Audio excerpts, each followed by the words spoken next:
예수님이 탄생하셨을 때 영아 살해를 명령한 헤롯 왕 여러분 알고 계시죠?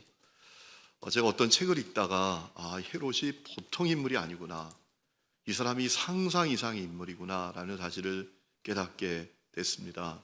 로드니 스타크라는 사람이 쓴 책인데요, 기독교 승리의 발자취라는 책입니다.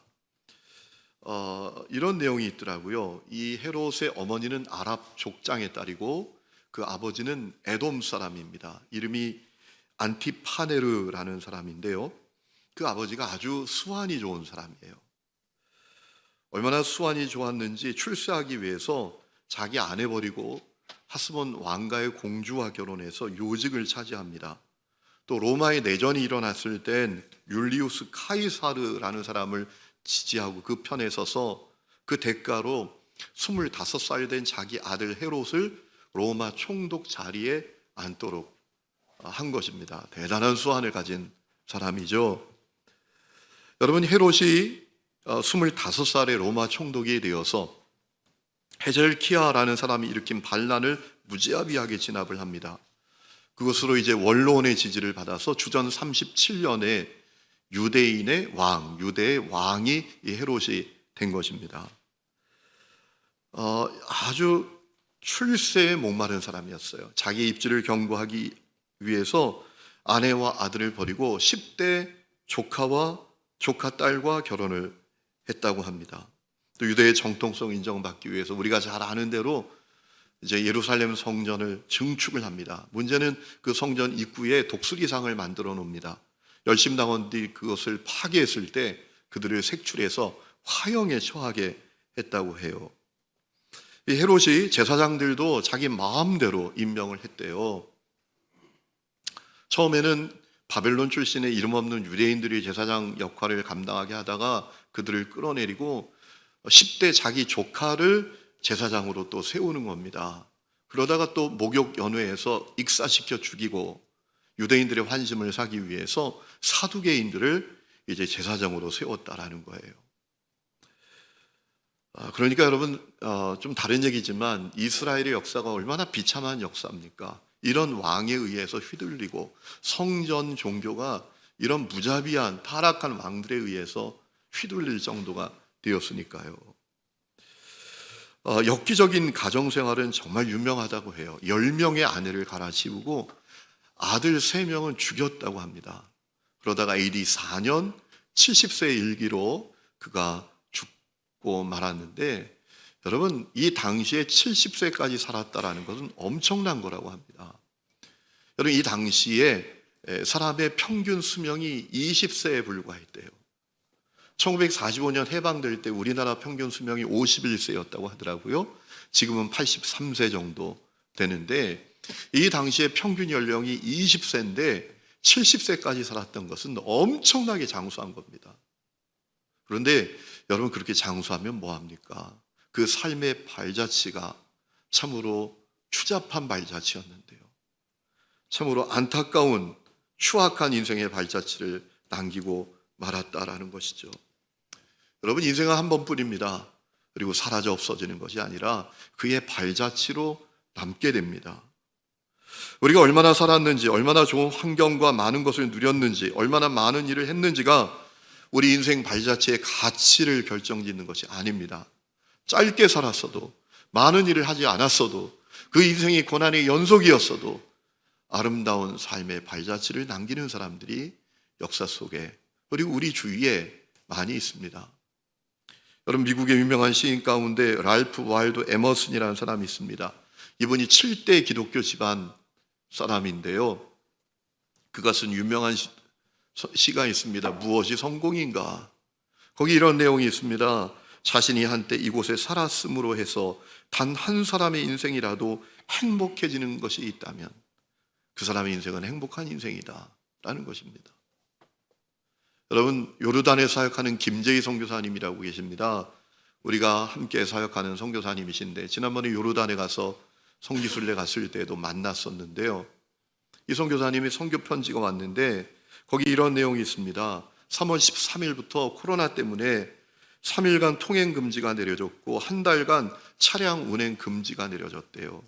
통행금지 풀린 다음에 물이 다 떨어져서 물을 사러 가는데 멀리까지 가야 되는데 차량 운행이 금지됐으니까 걸어서 가는 겁니다. 여행 캐리어 끌고 걸어서 물을 사러 갔대요. 한참 걸어간 다음에 물을 잔뜩 싸서 그 캐리어에 넣고 돌아오는데 문제는 요르단이 얼마나 뜨거운지 중동 지역이 바퀴 하나가 녹아서 부서져 버렸대요. 그러니까 바퀴 3개로 이것을 아슬아슬 끌고 땀을 뻘뻘 흘리면서 그 먼 길을 걸어왔대요. 참, 그리고 나서 하는 얘기가 뭐라 할까요? 세상 사람들이 보면 황당하다 할까요? 그리고 돌아와서 기도했대요. 하나님, 캐리어 들지 않고 집까지 올 수 있게 해주셔서 감사합니다. 3바퀴라도 끌고 오도록. 그분이 거기서 고아와 과부의 집을 운영합니다. 자기만 먹으려고 했으면 그만큼 안 사와도 되죠. 여러분, 대단하게 산 것 같지 않지만 아름다운 삶의 발자취를 남기는 사람들 역사 속에 우리 주위에 많습니다. 그 가운데 한 사람이 바로 스데반입니다. 여러분, 성령 충만했던 교회가 얼마나 놀라운 역사를 경험했는지 우리가 지난 시간에 살펴봤잖아요. 여러분, 사도행전 5장에 보면 또 그런 말씀이 있습니다. 사도행전 5장 16절에 예루살렘 부근에 병든 자, 귀신 들린 자 다 와서 나음을 받았다. 성령 충만했던 교회가 기도했던 대로 된 겁니다. 여러분, 베드로와 요한이 감옥에서 풀려났을 때 교회에 돌아가서 그들이 다 함께 기도했는데 기도 제목 3가지였지 않습니까? 3번째 기도 제목이 우리가 예수의 이름으로 치유하는 교회가 되게 해주십시오. 여러분, 그 기도대로 이루어진 겁니다. 예루살렘의 부근에 있는 수많은 병든 자, 귀신 들린 자가 다 나와서 고침을 받았대요. 그들의 2번째 기도 제목이 있었죠. 고난 가운데에도 주의 복음을 담대히 전하게 해주십시오. 여러분, 담대히 복음을 전할 때 놀라운 부흥이 또 있었습니다. 사도행전 5장 14절 보면 믿고 주께로 나오는 자가 더 많으니 남녀의 큰 무리더라. 자, 그렇게 교회가 부흥했고요. 그래서 사도들을 돕기 위해서, 사도들이 말씀과 기도에 전념하기 위해서 집사님들을 7명 세웠는데 그 가운데 한 명이 이 스데반 집사님이시잖아요. 여러분, 스데반은 헬라파 유대인이었습니다. 그의 이름이 그것을 증명합니다. 그의 이름은 스테파노스입니다. 정확하게 말하면 스테파노스, 헬라식의 이름을 가진 인물입니다. 그가 헬라파 유대인이었다라는 사실을 우리가 짐작할 수 있는 것이죠. 그의 가정과 그의 직업과 주의 출신에 대해서 우리가 자세히 알 수 없지만 성경을 통해서 스데반이 어떤 인물이었는지는 분명히 알 수 있습니다. 아름다운 삶의 발자취를 남긴 사람. 확실한 증거가 있습니다. 그는 복음을 위해서 최초의 순교자가 되었습니다. 여러분, 주님을 위한 최초의 순교자는 사도들이 아니었습니다. 집사님이었습니다. 그리고 그를 통해서 교회를 향한 주님의 계획이 드디어 실현되었습니다. 여러분, 교회를 향한 주님의 계획은 무엇이었습니까? 사도행전 1장 8절에 보면 성령 충만 받고 권능 받아서 예루살렘, 온 유대, 사마리아 땅끝까지 가서 복음의 증인되는 것이었습니다. 그것이 교회를 향한 주님의 계획이었습니다. 그런데 교회가 성령 충만도 받았습니다. 권능 받았습니다. 그런데 예루살렘에 머물러 있었어요. 그러나 사도행전 8장 2절을 보면 스데반이 순교했을 때 교회에 큰 박해가 일어나니까 성도들이 쫙 흩어졌다라고 했어요. 스데반의 순교로 말미암아 교회를 향한 주님의 계획이 실현된 겁니다. 흩어진 성도들이 유대까지 갑니다. 사마리아까지 갑니다. 땅끝까지 가게 됩니다. 그러니 스데반은 주님의 교회를 향한 계획이 실현되도록 했던 인물이기도 한 것입니다. 그러니 스데반이 얼마나 아름다운 삶의 발자취를 가진 사람입니까? 오늘 말씀을 보면 이 구체적으로 스데반이 어떤 사람이었는지 알 수 있어요. 첫 번째로 스데반은 복음을 만난 사람이었습니다. 여러분, 교회가 7 집사님을 세울 때 그 기준이 무엇이었습니까? 여러분, 사도행전 6장 3절을 보면 성령과 지혜가 충만하고 사람들에게 칭찬받는 사람이었다라고 했습니다.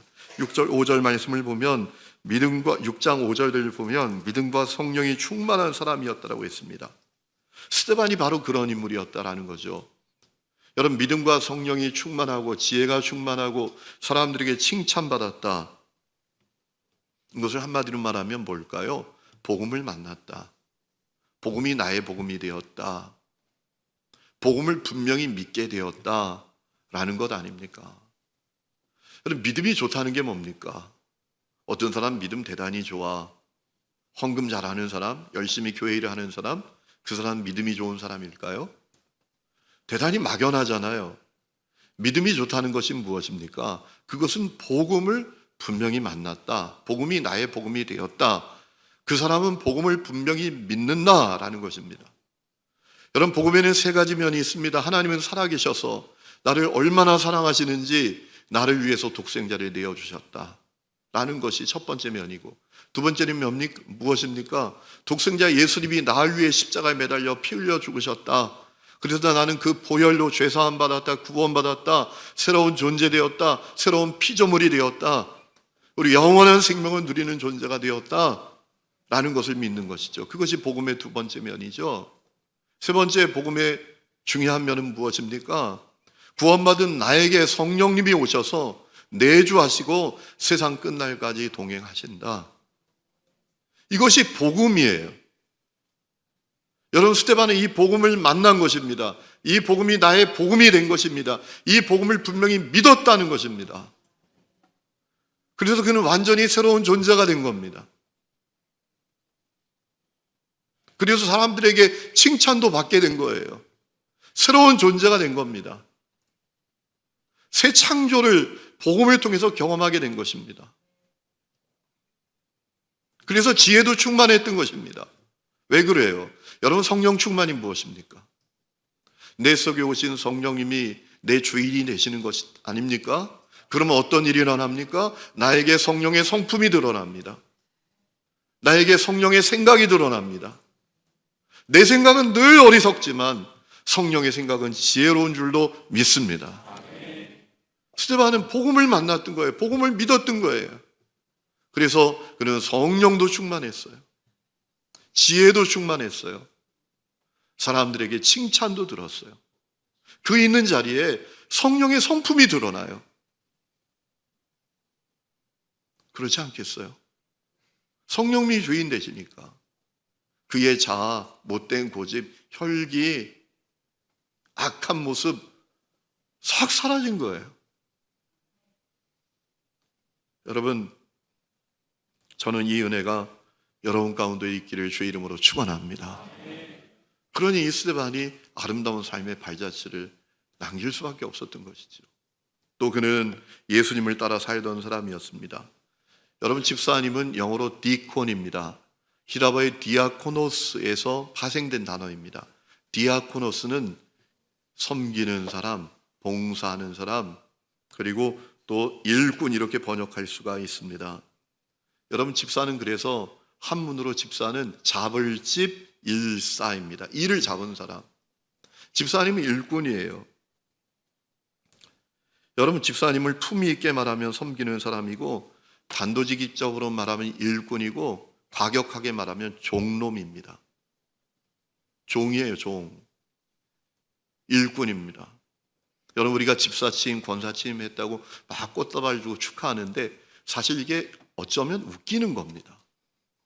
고생길 열렸는데 멀쩡하다는 사람이 이제 종놈 됐는데 종놈 된 것을 축하합니다 라는 것, 사실 웃기는 것 아니겠어요? 그런 면에서 집사님은 예수님을 따라 사는 사람입니다. 왜냐하면 예수님이 이 땅에 섬기는 자로 오셨고 종으로 오셨잖아요. 예수님께서 누가복음 22장 27절에 나는 섬기는 자로 너희 중에 있노라 라고 하셨고요, 빌립보서 2장 7절에 그분이 하나님과 동등한 분이셨지만 오히려 자기를 비워 종의 형체를 가지셨다라고 했습니다. 여러분, 집사님은 그런 분인데 스데반은 기꺼이 집사 되기를 원했습니다. 집사 되기를 마다하지 않았습니다. 여러분, 이 교회에 집사님을 세우게 된 이유가 무엇입니까? 교회에 부흥이 일어났습니다. 많은 사람들이 교회 안에 생겼습니다. 문제는 그러다 보니까 헬라파 과부들이 구제에 자꾸 빠지는 겁니다. 소외가 되는 거예요. 그래서 사도들이 오직 말씀과 기도에 좀 전념하도록 그 일을 할 수 있도록 집사님들을 세운 것 아닙니까? 그러니까 집사님들은 어떤 분이었는가 하면 꾸준히 일을 하는 분들이었어요. 어려운 사람들, 도움이 필요한 사람들, 과부들 찾아다니면서 음식 날라다 주고 필요한 것 갖다 주고 보살펴 주고 허드렛 일하고 꾸준히 일하는 사람들이 집사님이었다고요. 여러분, 스데반 집사님은 그 집사의 일을 하기를 마다하지 않았어요. 기꺼이 여겼다라는 말입니다. 다시 말하면 스데반은 예수님처럼 따라 살기를 원했다라는 거예요. 예수님처럼 섬기는 자가 되고 예수님처럼 종이 되기를 원했다라는 거예요. 여러분, 오늘 이 은혜가 여러분에게도 있기를 주의 이름으로 축원합니다. 여러분, 교회 안에서 왜 자꾸 VIP 되려고 하십니까? 우리는 다 종입니다. 제가 신기한 아이를 다 봤어요. 우리 교회 어떤 청년이 우리 교회에 와서 감동을 받았대요. 왜 감동을 받았냐 그랬더니 목사님이 밥을 따로 먹지 않고 갖다 먹더라고. 그리고 교인들하고 같이 앉아서. 그 너무너무 자기는 신기했대요. 목사도 종이고 다 종입니다. 여러분, 그것을 깨달을 때 아름다운 발자취를 남길 수 있는 거예요. 스데반은 또 삶의 목적이 복음이었던 사람이었습니다. 여러분, 9절 말씀 보세요. 이른바 자유민들, 즉 구레네인, 알렉산드리아인, 길리기아와 아시아에서 온 사람들의 회당에서 스데반이 그들과 논쟁했다라고 했어요. 이 자유민들이란 것은 누구를 말하는 걸까요? 명칭인데요. 누가 그렇게 불렀는가 하면 정통파 유대인들, 히브리파 유대인들이 헬라파 유대인들을 그렇게 불렀어요. 자유민들. 정통파 유대인들보다 더 철저하지 않고 좀 더 자유로운 유대인들이라고 생각해서 헬라파 유대인들, 그들을 향해서 정통파 유대인들, 예루살렘에서 계속 살았던 유대인들이 이방 땅에서 살다가 돌아온 유대인들을 자유민들, 원문으로 보면 리버디노라고 불렀어요. 여러분, 영어에 리버티라는 단어가 있잖아요. 자유라는 단어가 리버디노에서 온 거예요. 여러분, 스데반이 누구였다라고 했죠? 헬라파 유대인이었습니다. 여러분, 이 예루살렘에 헬라파 유대인들만 모이는 회당들이 이 당시에 많이 있었다라고 합니다. 그러니까 이 스데반은 복음을 전하는데 얼마나 적극적이었는지 우리가 생각해 볼 수가 있어요. 복음을 전하기 위해서 그 헬라파 유대인들이 모이는 회당에 찾아갔다라는 것입니다. 이 스데반이 아주 적극적인 복음 전도자였다라는 겁니다. 여러분, 헬라파 유대인들이 오늘 말씀을 보니까 스데반의 전도를 당해낼 수가 없으니까 사람들을 매수해서 그를 고발합니다. 이런 제목이죠. 신성 모독했다. 모세 율법을 부정한다. 성전을 부정한다. 성전을 모독했다. 이런 죄를 뒤집어 씌워서 공회에 그를 고발합니다. 스데반이 공회에 끌려가지 않습니까? 공회에 끌려가서 신문을 받게 되지 않습니까? 그런데 여러분, 스데반은 당당합니다. 오늘 말씀 15절 말씀해 보니까 그의 얼굴이 그 고발당할 때도 말이죠, 천사와 같았대요. 두려움이 없었대요. 여러분, 이 고발 어디서 많이 듣던 고발 아닙니까? 예수님을 향한 고발이었어요. 신성 모독했다. 성전 모독했다. 그래서 이 공회가 예수님을 십자가에 못 박아 죽였습니다. 여러분, 스데반이 그거 모를 리 없습니다. 압니다. 알아요. 그런데 당당합니다. 오히려 공회에 붙들려서 그들에게 복음을 전할 기회를 잡았다라고 생각하고 오늘 7장 1절부터 53절 읽지 않았지만 여러분 가서 읽어보시면 길게 복음을 전합니다. 여러분, 무슨 얘기죠? 스데반의 삶의 목적이 복음 전하는 것이었어요. 그의 삶의 목적은 생명을 부지하고 장수하고 성공하고 부귀영화를 누리고 좋은 집 사고 좋은 차 사고 소확행 누리고, 이게 아니라 스데반의 삶의 목적은 복음이었다라는 겁니다. 그것을 예상하고 그는 회당에 간 거죠. 여러분, 세례 요한은 자기는 예수님을 위한 소리일 뿐이라고 했잖아요. 예수님의 길을 예비하는 소리로 있다가 사라져도 괜찮다. 그게 세례 요한의 마음이었죠. 스데반도 똑같아요. 복음을 전하다가 난 사라져도 괜찮다. 이것이 스데반의 모습이었어요. 그러니 그의 삶의 목적이 복음이었다라는 것입니다. 여러분, 오늘 여러분 삶의 목적은 무엇입니까? 오늘 많은 사람들, 특별히 젊은이들은 소확행이 인생의 목적이래요. 소소하지만 확실한 행복. 우리는 성공하는 거, 큰 것을 하는 거, 나는 그거 생각도 안 해. 그냥 소소하지만 확실한 행복. 그것이 내 인생의 목적이야. 여러분 인생의 목적은 무엇입니까? 네 번째로 이 스데반은 어떤 인물이었는가 하면 죽음이 끝이 아니고 실패가 아니라라는 사실을 영적 눈이 열린 사람이었습니다. 여러분, 공회원들이 스데반의 전도를 듣고 이를 갈았습니다. 왜냐하면 스데반이 그 공회원들을 향해서 조상들처럼 하나님께 반역하는 자들이다. 당신들이 하나님이 보내신 의인 예수 그리스도를 당신들이 죽이지 않았느냐 막 이렇게 고발을 하니까 전도하면서 이를 갈면서 죽이려고 합니다. 그리고 스데반을 죽이려고 달려들었습니다. 그런데 스데반이 두려워하지 않아요. 55절 말씀을 보면 하늘을 우러러 하나님의 영광과 예수께서 하나님 우편에 서신 것을 보고 라고 했어요. 하늘이 열리고 인자가 하나님 우편에 서신 것을 본다고 했어요. 여러분, 스데반은 하늘 소망으로 충만했어요. 하늘의 소망을 바라보는 눈이 열린 사람이었습니다. 죽음이 끝이 아니야. 죽음이 실패가 아니야. 이 눈이 얘에게 열렸던 것입니다. 그래서 뭐라고 기도합니까? 나의 영혼을 받아주십시오. 죽음이 끝이라면 여러분, 나의 영혼을 받아주십시오. 이 기도가 정말 나오겠습니까? 죽는 시간에, 죽음 앞에서. 황당하지만 이런 얘기가 있잖아요. 어느 장로님이 임종을 하시는데 안 죽으려고 그렇게 애를 쓰시더래요. 얼굴이 시커매가지고. 모인 사람들이 임종을 앞에 두고 너무너무 이게 좀 민망한 거 아닙니까?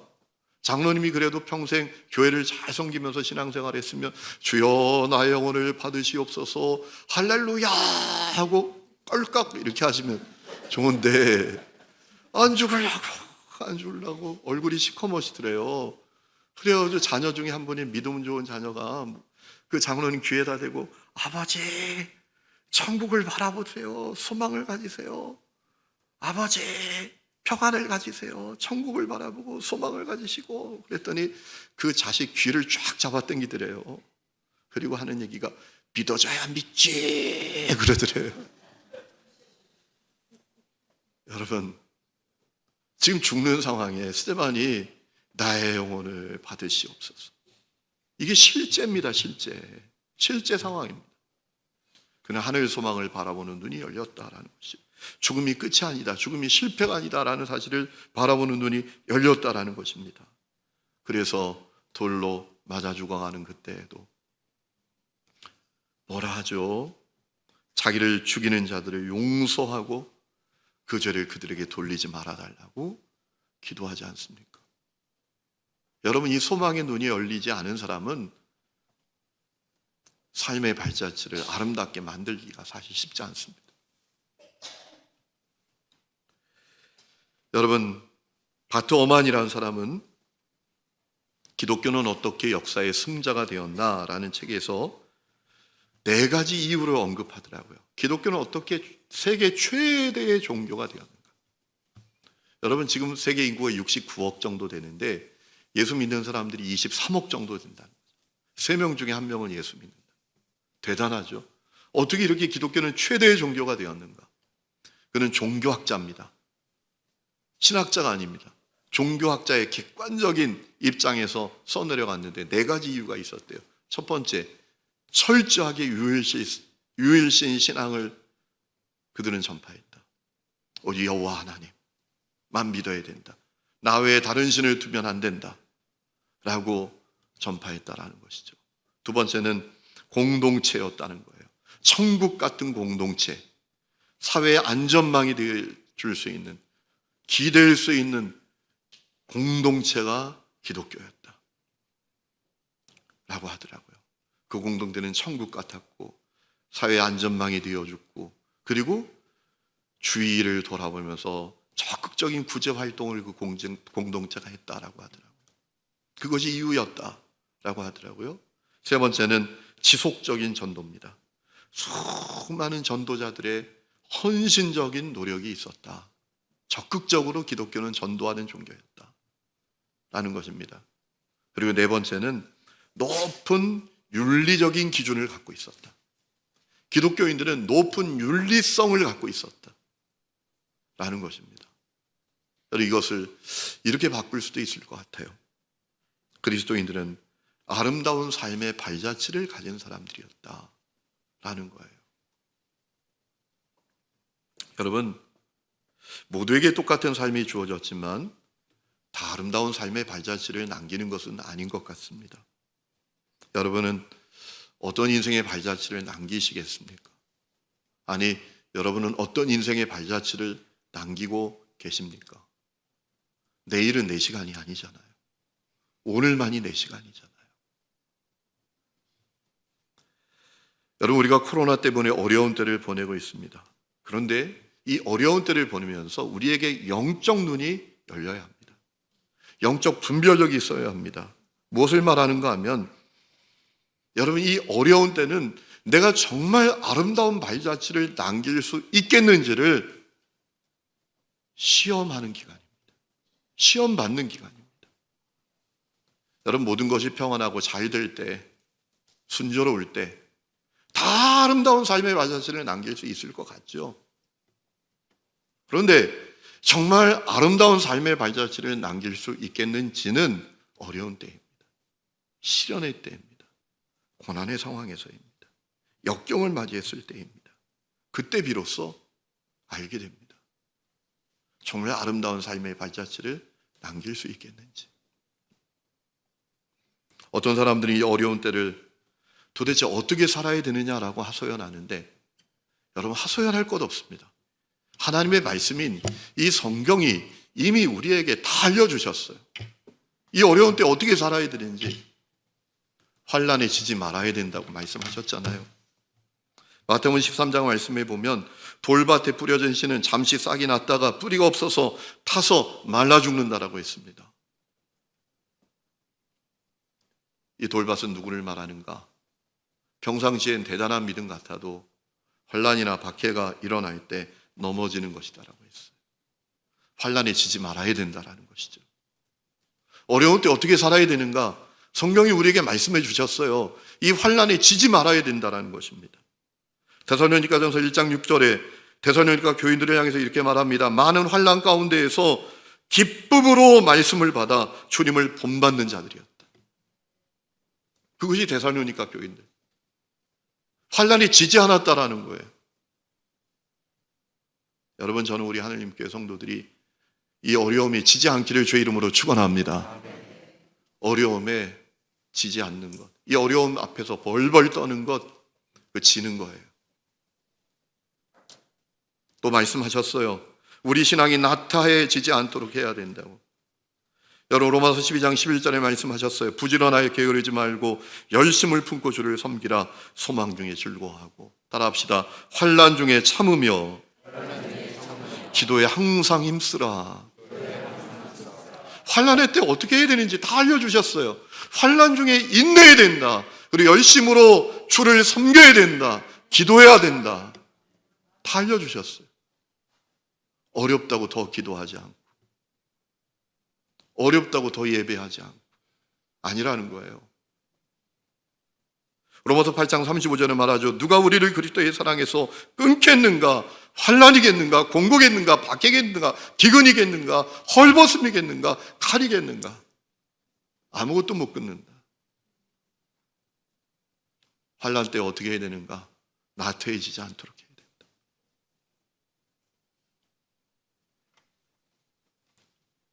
환난 받는 자들을 위로하고 섬겨야 된다. 라고 말씀을 하셨잖아요. 로마서 12장 15절에 즐거워하는 자들과 함께 즐거워하고 우는 자들과 함께 울라. 고린도서 1장 4절 우리의 모든 환난 중에 우리를 위로하사 우리로 하여금 하나님께 받는 위로로서 모든 환난 중에 있는 자들을 능히 위로하시는 분이시다. 주님이 환난 중에 우리를 위로하시는데 그 위로로 환난 당하는 사람들을 위로하도록 우리를 위로하신다.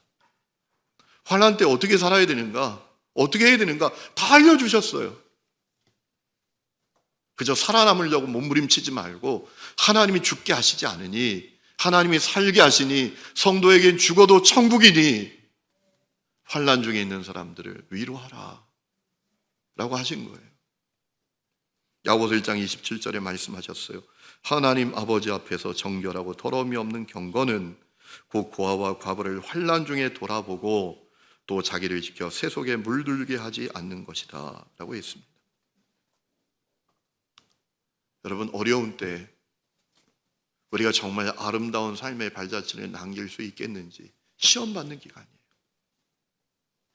여러분, 우리가 대단한 일을 해야, 큰 일을 해야, 스데반처럼 순교해야 아름다운 삶의 발자취를 남길 수 있는 것만은 아닙니다. 평범한 삶이지만 거기서 주님이 원하시는 일을 하고 주님이 원하시는 길을 가는 것, 그것이 아름다운 삶의 발자취를 남기는 것이에요.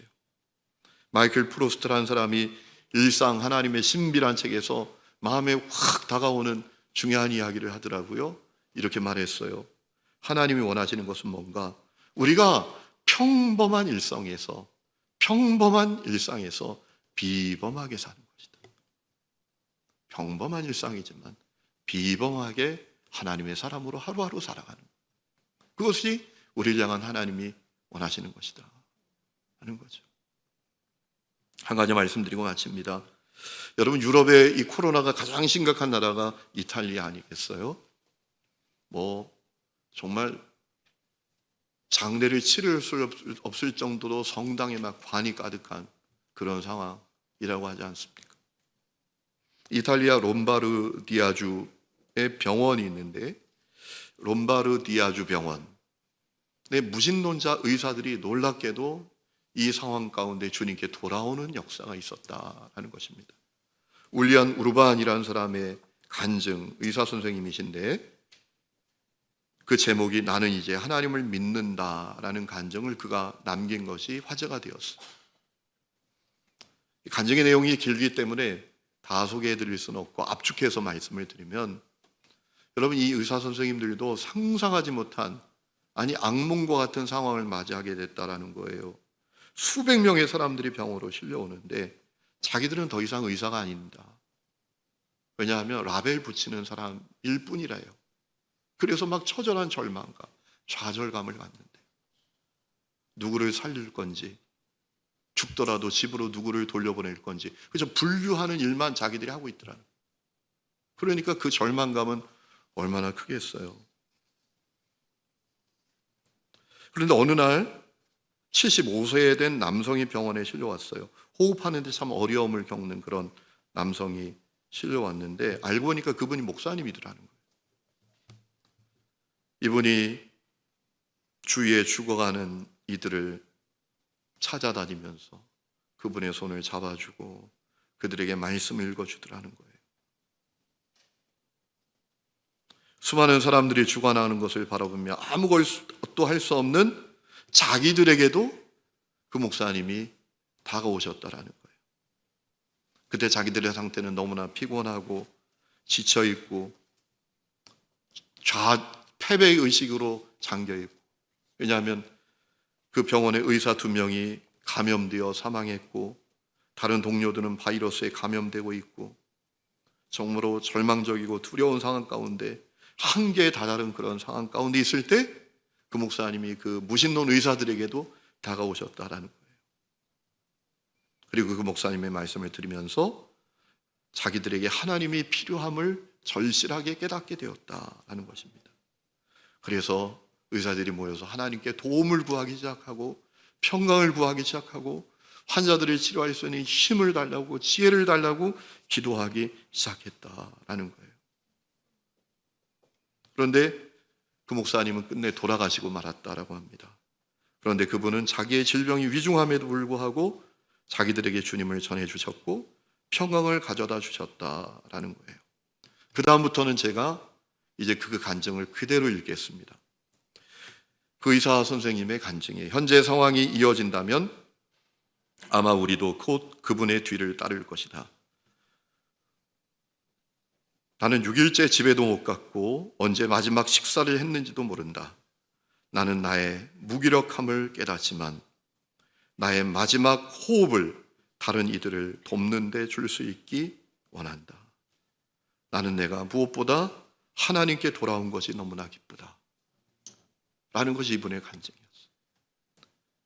여러분, 지금도 아름다운 삶의 발자취를 남기고 있는 사람들이 많습니다. 제가 서두에 말씀드렸던 랄프 와일드 에머슨이라는 사람이 시인이 남긴 유명한 얘기가 있습니다. 그대가 헛되이 보낸 오늘은 어제 죽어간 이들이 그토록 살고 싶어하던 내일이다 라는 거예요. 성도 여러분, 여러분은 어떤 삶의 발자취를 남기고 계십니까? 에베소 2장 10절의 말씀을 읽어드림으로 오늘 말씀을 마칩니다. 우리는 그가 만드신 바라 그리스도 예수 안에서 선한 일을 위하여 지으심을 받은 자니 이 일은 하나님이 전에 예비하사 우리로 그 가운데에서 행하게 하려 하심이니라. 아멘.